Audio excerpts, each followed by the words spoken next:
Muito bem. Uma das situações que eu mais temo após a partida, né, do meu querido professor Olavo de Carvalho é que muitos dos mais brilhantes alunos dele, né, acreditem que possam dar continuidade ao seu trabalho no mesmo nível, entendeu? O professor Olavo está cercado de alunos brilhantes, porém não são gênios, né? Gênios como ele, né? Eu penso o seguinte, faz mais de 20 anos também que eu estou nesse caminho de busca do conhecimento, de estudo, né? Eu não sou gênio, eu sou só um estudante, seria um estudante para o resto de minha vida, um eterno aprendiz, né? Não estou aqui nesse canal para pedir dinheiro, para lançar cursinho, para me tornar famoso, para promover livro, nem estou escrevendo livro. Eu só tenho uma tese, né? Nesse momento da minha vida, a única tese que eu consegui formar, que é muito simples, que é ali um estudo que pega retroativamente a história do black metal até o conto de Dostoiévski, né? Ali os demônios, vamos dizer assim, tentando fazer um parâmetro, né? Durante esse centenário que faz um intervalo entre o que o Dostoiévski conta nos demônios e o que ocorre ali na Noruega com os jovens metaleiros, né, no movimento, vamos dizer assim, revolucionário que promoveram. E ao longo desse caminho retroativo vamos dizer assim, no qual eu exercitei o meu raciocínio, a minha meditação, eu vou abrangendo mais coisas, mais movimentos musicais, culturais, vou tentando enriquecer. É a única contribuição que eu tenho, é pequena, é fácil de chegar a esse entendimento, mas é o que eu sei fazer, né? E quando você pega assim a obra do professor Olavo, e olha que tem muita coisa ainda para eu entender, eu sou aluno do professor Olavo há mais de 20 anos, né? Vou continuar sendo, mesmo depois do seu falecimento, a gente vai continuar aprendendo com ele. Mas a obra dele é imensa e abrange muita coisa. O professor Olavo é um gênio intelectual, um gênio filosófico e um gênio científico, né? Será sempre. Mesmo depois de sua morte, ele continuará sendo esse gênio, né? A obra dele abarca muita coisa. E, creio eu, e a partir daquilo mesmo que o próprio professor Olavo sempre, de certa forma, ensinou nas suas aulas, né? Porque, vamos dizer, segundo o professor Olavo, o maior filósofo brasileiro, e que são um dos maiores do mundo, certamente um dos maiores do mundo, é o nosso querido Mário Ferreira dos Santos. E segundo o nosso mesmo professor Olavo de Carvalho, Mário Ferreira dos Santos dá de peito com Platão. E o professor, né, se dizia assim, perto de Mário Ferreira, eu sou um moleque. Eu discordo. Para mim, o professor Olavo ele dá de peito com Aristóteles. Então nós temos um Platão e um Aristóteles brasileiros, e cujas obras têm uma projeção internacional, porque tem. Isso eu sei. Eles são, Mário Ferreira dos Santos e Olavo de Carvalho, são muito mais reconhecidos fora do Brasil do que dentro. Mas, eu acredito, se você pegar qualquer pessoa que esteja interessada, que esteja um pouco atenta, isso eu falo por mim, se você pegar a obra do Mário Ferreira dos Santos, eu tenho aqui quase tudo dele também, se você pegar ali aquela sequência de análise de temas sociais, que é uma coleçãozinha que ele lançou, o livro que encabeça toda aquela abordagem ali, daquela sequência, é o problema social. Se você começa a ler esse livro, você vai perceber que muitos dos temas, e se você já leu bastante o Olavo de Carvalho, sobretudo o Jardim das Aflições, né, o Nova Era da Revolução Cultural, o Idiota, enfim, você vai perceber que já na introdução do livro O Problema Social de Mário Ferreira dos Santos, você vê temas que o professor Olavo abordou mais tarde, e que ampliou, obviamente. O Mário Ferreira dos Santos morreu muito cedo, né? O Mário Ferreira dos Santos morreu no final dos anos 60, ele estava com 60 anos, 60, 61 anos, né? E já vinha passando por muitos problemas de saúde ali, cardíacos, né? Que atrasou muito também a ampliação da obra dele, a ampliação da meditação dele sobre os temas, mas o que ele pôde lançar, ele lançou e fez muito bem, né? E o professor Olavo, pelo menos vivendo um pouco mais, né, também conseguiu, né, não só ampliar esse tema, certamente a partir da obra do Mário Ferreira. Claro, não estou dizendo que o professor Olavo é um seguidor de Mário Ferreira, porque ele disse que não era. Mas é óbvio que se estabeleceu entre os dois uma espécie de tradição, da mesma maneira que de Platão para Aristóteles, vamos dizer, de Sócrates, Platão, depois para Aristóteles, ali também de Mário Ferreira para o professor Olavo. Existe uma sintonia ali.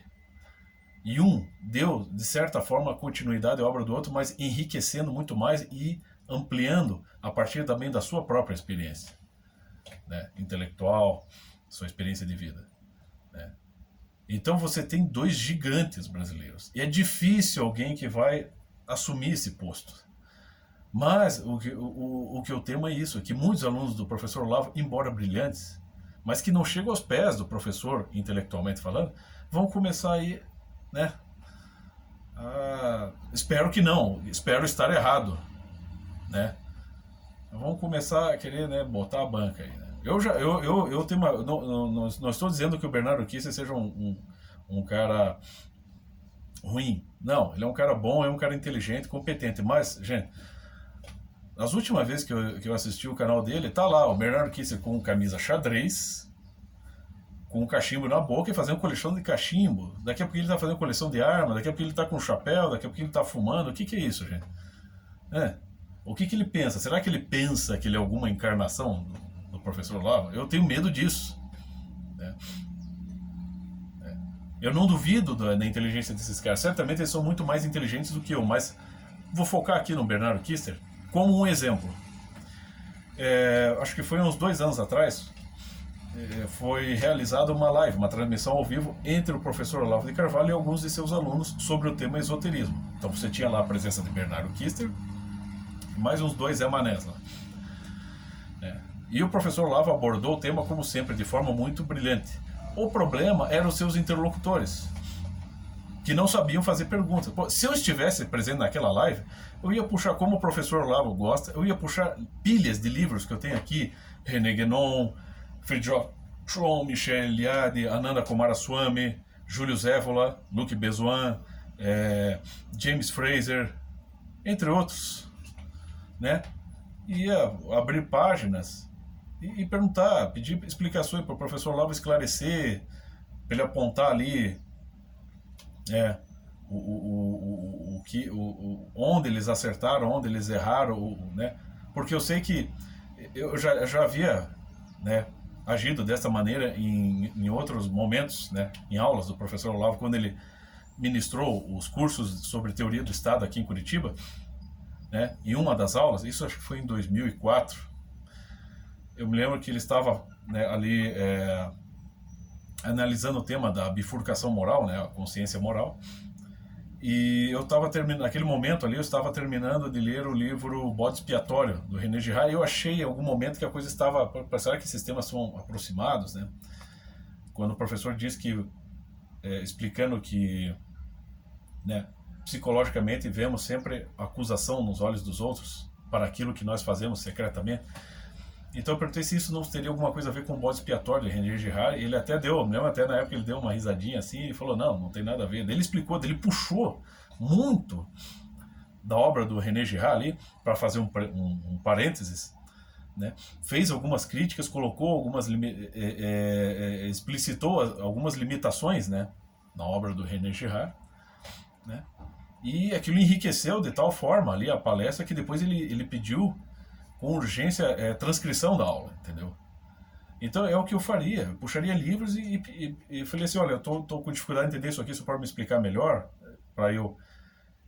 Porque daí porque ele percebe que estamos envolvidos, temos referências, estamos, né, também, que os alunos dele têm bibliotecas dignas e que não estão ali sentindo-se muito independentes, ao contrário, que eles pedem uma luz, pedem uma orientação. Entendeu? Só que ali nenhum daqueles 3 Zé Ruelas ali tinha qualquer coisa em mão. Por quê? Porque são católicos recentemente convertidos, né? Recentemente convertidos católicos, né? E não querem sujar as suas mãos mexendo nesse tema. Então acaba que aquela transmissão, por exemplo, ficou muito aquém, no meu entender, ficou muito aquém do que deveria ser. Por quê? Porque os interlocutores do professor não souberam enriquecer. Não souberam puxar referências, entendeu?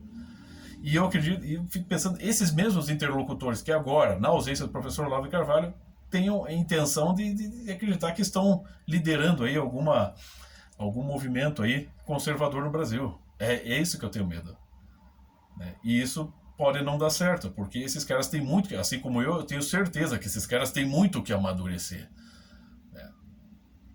Então, esse é o meu recado. Eu acredito que, né, para substituir o professor Olavo de Carvalho vai demorar. Não é qualquer um dos alunos dele que vai chegar ali. Talvez nenhum dos alunos dele vai substituí-lo. Vão certamente continuar contribuindo naquilo que sabem, dentro dos seus limites, das suas possibilidades, né? E, né, vamos dizer assim, rachando o crânio ali para entender as coisas. Mas aquela genialidade, ninguém vai conseguir. Vamos dizer, o professor Olavo não pôde passar o bastão para ninguém ali seguir a rota, entendeu? Infelizmente.